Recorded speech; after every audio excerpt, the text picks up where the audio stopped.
这是怎么回事？为何不施术帮长儿续之？我已经试过无数种法术了，可都没有一点效果。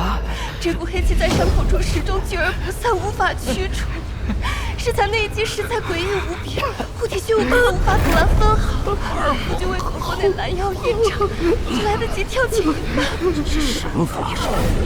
这是一种未曾见过的顶级魔功，怎么可能？难道那小子跟魔道其余武宗有关系？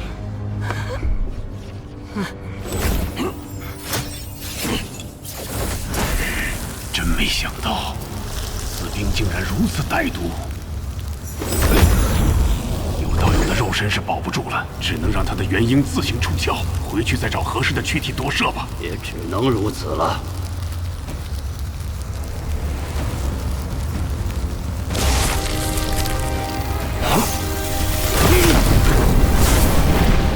天马！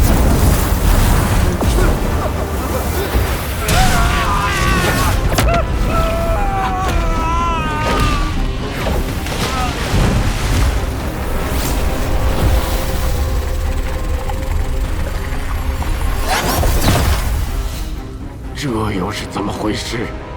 还是没想到，他的元婴刚刚触碰到冰壁，就一下子燃烧起来，元婴须臾就焚化了。200余岁便进阶元婴，仅一个照面便能轻易灭杀同阶，精通阵法，还有某种顶级魔功，再加上诡异的雷遁术。韩立，你是从哪里冒出来的？怪这顺子当年没能弄死他。夫君，如今此人已成我鬼灵门的心腹大患呢。不愧是主人啊，竟然能想到藏在木兰凡人商队里的点子。这一下子呀，便能神不知鬼不觉的离开木兰草原啦。这可不是一般商队，而是为了抢占天南资源而临时组成的小型部落。看来此次木兰人袭来，并非是为了劫掠，而是准备划地而治了。不过这一路上，怕是要耽搁些时日了。此行啊，还算顺利，就是没能一击灭掉那个叫汪禅的小子。哎呀，有点可惜。没什么可惜的，那人即使没有当场毙命，也绝对受伤不轻。再说，当时的情况下，若真的当场击杀了他，那王天谷绝对不会束手不管，先脱离险境最为重要。区结丹小辈，我还不放在眼里，日后找机会，随时灭掉他。原来一切都在主人的计算之中。不过呢，此行收获颇丰。快看，3个玉盒。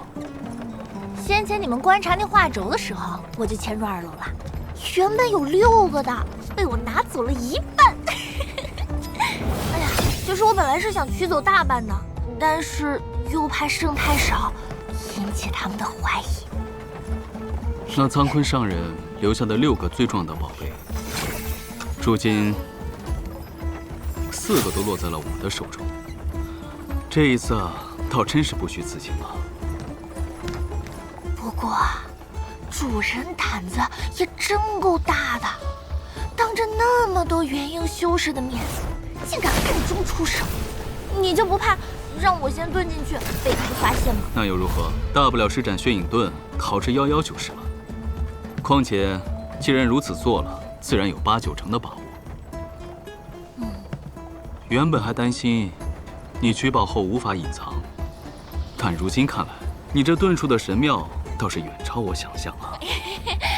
哎呀，主人过奖了，主要还是这些玉盒本身就能掩饰灵气，否则能否瞒过那些老怪物的神识，还是两说之事呢。